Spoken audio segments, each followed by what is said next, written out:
بسم اللہ الرحمن الرحیم۔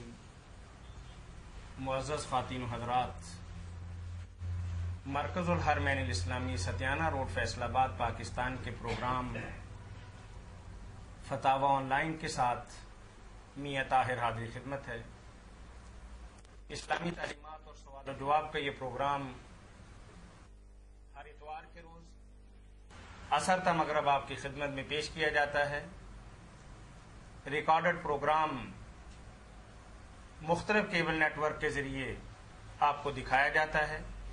اگر آپ کو بھی کوئی دینی، معاشی، معاشرتی اور روحانی مسئلہ درپیش ہو اور قرآن و سنت کی روشنی کے اندر آپ اس کے صحیح اور بروقت حل کے متلاشی ہوں تو ہمارا ٹول فری نمبر نوٹ کر لیجئے 0800 11 اس پروگرام میں آپ کی طرف سے آنے والی فون کالز اور براہ راست پوچھے گئے سوالات کے جوابات معروف مذہبی اسکالر، ممتاز عالم دین، مدبر، محقق، مصنف، مفتی اعظم پاکستان مفتی مولانا محمد اسحاق مدث اللہ العالی مرحمت فرماتے ہیں۔ مولانا کے دیے ہوئے جواب سے اگر کوئی بہن بھائی مطمئن نہ ہو، مزید وضاحت درکار ہو، روایت دیکھنا چاہے، حوالہ پوچھنا چاہے تو یاد رہے کہ مولانا کی مسجد جامع مسجد محمدیہ کریمیہ کے اندر ہر جمعۃ المبارک کے روز جمعہ کے بعد ایک مجلس مذاکرہ کا انعقاد ہوتا ہے۔ تشریف لائیے اور اپنے دل کی دنیا آباد کیجیے اور تسلی اور تشفی کیجیے۔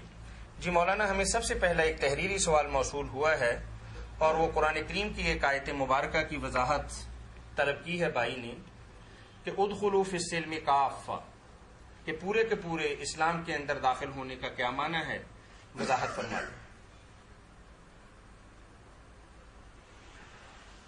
ادخلوا فی السلم کافہ، پورے کے پورے اسلام میں داخل ہو جائیں۔ اسلام کو جتنا نقصان کفر سے پہنچا اس سے بڑا نقصان دو رنگی سے پہنچا کہ لوگ اسلام قبول کر لیتے ہیں، مسلم اپنے آپ کو کہلاتے ہیں، مگر عملاً ان کا کردار کافروں والا ہوتا ہے۔ یہ جو تضاد ہے ان کی زندگی میں پایا جاتا، قول و فعل میں اختلاف، کہتے کچھ ہیں کرتے کچھ ہیں، یہ کھلے کافروں سے بھی زیادہ دین کو برباد کرنے والی بات ہے۔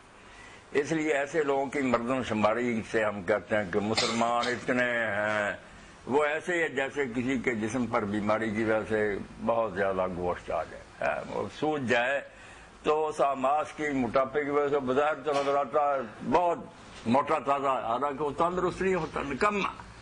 تو اتنے مسلمان اگر ہو جائیں مگر ان کا حال یہی ہو کہ دین کی کوئی بات مانے کوئی نہ مانے، تو ایسے لوگ بالکل ایک نہ خام خواہ کا موٹاپا ہے۔ اس کی بجائے وہ بندے جو تھوڑے تھے، اسی لیے سورہ انفال میں اللہ فرماتا ہے کہ پہلے ایک کافر ایک مومن 10 کافروں کا مقابلہ کر سکتا تھا، مگر خود حضور کے زمانے میں نسبت اتنی بدل گئی کہ اللہ نے کہا اب صرف 1-2 کا مقابلہ کر سکتا۔ ایمانی حالت وہ نہیں جو پہلو کی۔ تو یہ لوگ جو منافق تھے یا کمزور ارادے کے مسلمان تھے کہ بظاہر مسلمان کہلاتے تھے مگر پورے اسلام پر عمل نہیں کرتے تھے، اس کو پرچون کی دکان سمجھتے، جو سودا پسند آیا لے لیا، جو جیتا چھوڑ دیا۔ ان کو اللہ نے کہا کہ اے ایمان کے دعوے دارو، اور یہ بات میں کئی مرتبہ دہرا چکا، آپ بھی ذہن میں رکھیں کہ اکثر یا ایھا الذین آمنوا منافقوں کو کہا گیا، سچے مومنوں کے لیے شاید ہی کہیں آیا۔ جو بے ایمان لوگ تھے نا مگر کہلاتے تھے کہ ہم مومن ہیں، ان کو اللہ شرم دلاتا ہے کہ اگر تم دعویٰ کرتے ہو کہ ایمان لائے تو لاج رکھو، اس کی نبھاؤ اس بات کو۔ تو ان کو اللہ پاک نے کہا کہ اسلام میں اگر داخل ہوئے ہو تو پورے کے پورے ہر حکم اللہ کا مانو، یہ نہیں کہ کوئی باتیں اللہ کے دین کی مان لی، کوئی کہا میرا نہیں جی چاہتا یا مجھے اس میں کوئی مشقت نظر آتی ہے، تکلیفیں ہوتی، چھوڑ دی۔ جیسے اب ہمارا کسی کو نماز پسند ہے پر روزہ نہیں رکھ رہا، کوئی حج عمرے پر بھاگا پھرتا، زکوٰۃ نہیں دیتا، تو ایسا دین جو ہے کسی کام کا نہیں، نہ یہ دنیا میں کوئی نفع دے گا نہ آخرت میں۔ ان کا حشر وہ ہوگا اللہ اپنا دے جو اللہ تعالیٰ فرماتا آفا تؤمنون ببعض الکتاب وتکفرون ببعض، اللہ کی کتاب کا کچھ حصہ مانتے ہو، کچھ کا انکار کرتے ہو۔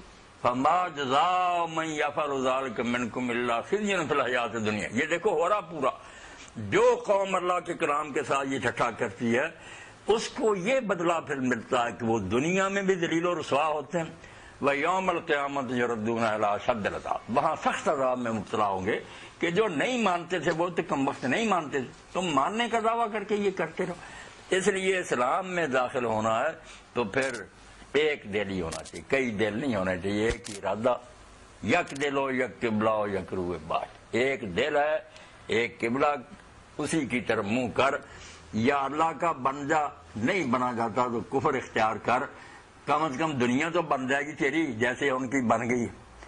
جو یہ ایسے مسلمان بنو گے نہ دنیا نہ آخر کچھ بھی نہیں ملے گا۔ تو اس لیے اللہ پاک نے وہاں یہ بات کہی، ان منافقوں کو دین کی آسان آسان باتیں مانتے تھے، جب مال خرچ کرنے کا مرحلہ آتا جان دن کھسک جاتے، تو اللہ نے کہا اسلام میں داخل ہونا پورے ہو، وَلَا تَتَّبِعُوا خُطُوَاتِ الشَّيْطَانِ۔ یہ شیطان کے نقشے قدم کی پیروی ہے کہ کوئی بات مانی کوئی نہ مانی، یہ ان کے بارے۔ تو زیادہ آپ دیکھیں گے کہ یا ایھا الذین آمنوا، اللہ تعالیٰ بجائے صاف کہنے کے کہ منافقوں بے ایمانوں ایسے نہیں کہتا، اندازہ جو ہے نا وہ یہی ہے اللہ تعالیٰ تربیت کے لیے کہ ان کو مومن ہی کہہ کر کہتا ہے کہ مومن کہلاتے کو حیا کرو۔ تو اس سے یہ بھی پتا چلا کہ تبلیغ کے لیے طریقہ کوئی نہیں کہ ہم کھڑے ہو جائیں اور مشرکو بے ایمانوں کافرو، نہیں، یہ کہیں کہ مسلمانوں اور رسول اللہ کے عاشقوں، دین کے محبوں، یہ کرو، یہ طریقہ ہے۔ وعلیکم السلام ورحمۃ اللہ وبرکاتہ۔ جی جی کیا حال ہے؟ مفتی صاحب آیا ہے؟ جی الحمدللہ۔ سندھ سے بات کر رہے ہیں؟ میں صوبہ سندھ سے کپرو سے، کھپرو صوبہ سندھ سے بات کر رہے ہیں؟ کریں جی، ہر ہفتے میں آپ سے بات کرتا ہوں۔ جی کیجیے کیجیے، ضرور کیجیے۔ ہمارا یہ پہلا سوال ہے، جی جی۔ ایک آدمی ہمارے پاس آیا، ہاں ہاں۔ اس نے ہم سے 55,000 روپے اٹھائے، اچھا۔ 1 سال کے لیے اس نے وعدہ کیا کہ میں 1 سال آپ کے پاس رہوں گا ہاں ہاں۔ اور کھیتی باڑی کروں گا۔ جی جی۔ اس کے بعد 6 مہینے گزر گئے ہاں ہاں۔ اور اس کا پورا جو آمدنی ہوا ہے 30,000 کا۔ ہاں ہاں۔ ابھی وہ جا رہا ہے، ہم کو 50,000 اس نے واپس کر دیے۔ ہاں ہاں۔ اب جو اس کے جو 30,000 ہے، میں اس کو اس کا آمدنی کا ہم نہیں دیتے ہیں، یہ کیا ہے؟ آپ نے اس کے ساتھ تنخواہ مقرر کی تھی یا کیا؟ 55,000 کس ضمن میں آپ نے اس کو دیے تھے؟ بس اس نے کہا کہ ہم کھیتی باڑی کریں گے، جو فصل میں مثال جو میرا جو آمدنی ہوگا اس میں آپ اس کو کم کریں۔ اچھا، آپ کے ساتھ اس نے، آپ یہ سمجھ لیں کہ شراکت داری کی جی جی زراعت کے اندر، جی جی آپ نے ایڈوانس میں اسے 55,000 روپے دے دیے جی اس شرط پر کہ وہ بندہ 1 سال آپ کے ساتھ کھیتی باڑی کرے گا، جی تو 30,000 روپے 6 مہینے کے اندر منافع ہوا۔ جی اب وہ بندہ جانا چاہ رہا ہے، جی آپ کا 55,000 روپے بھی واپس کر رہا ہے، جی تو 30,000 روپے آپ اس سے مانگ رہے ہیں یا کہتے ہیں کہ لے جاؤ اپنا؟ ابھی اس کو دیتے بھی نہیں ہے، وہ 30,000 اس کے ہوتے ہیں کھیتی باڑی کا اس کا حصہ، ہاں ہاں۔ لیکن وہ اس کو نہیں دیتے کہ آپ نے اپنا زبان پورا نہیں کیا ہے۔ اچھا، یہ اس کو دینا اچھا ہے یا نہیں دینا جرم ہے؟ ٹھیک ہے۔ بات سمجھا دینا تھا کہ ایک آدمی کو انہوں نے 55,000 دیا تھا کہ سال بھر یہاں کام کرو، اور جو کام کرو گے تو جو پیداوار ہوگی بعد یا بانٹ لیں گے۔ اچھا، تب 6 مہینے کام کیا، 30,000 روپے اس بندے نے لے لیا۔ اچھا، ہونا یہ چاہیے تھا کہ سال کے بعد حساب کرتے، جو بنتا آپس میں بانٹ لیتا حسب معاہدہ، وہ 55,000 روپیہ بھی واپس کر دیتا اور جو منافع ہوتا وہ لے جاتا۔ اب بھائی یہ کہہ رہے ہیں کہ 6 مہینے اس نے کام کیا، 30,000 روپے منافع اس کے حصے میں آ گیا۔ اب 30,000 منافع اس کے حصے میں، یہ سارا 30,000 ہوا ٹوٹل ہو گیا، چلے ٹوٹل۔ لیکن اب یہ ان کو پیسہ دینا نہیں چاہتے، کہ یہ کہتے ہیں کہ چونکہ اس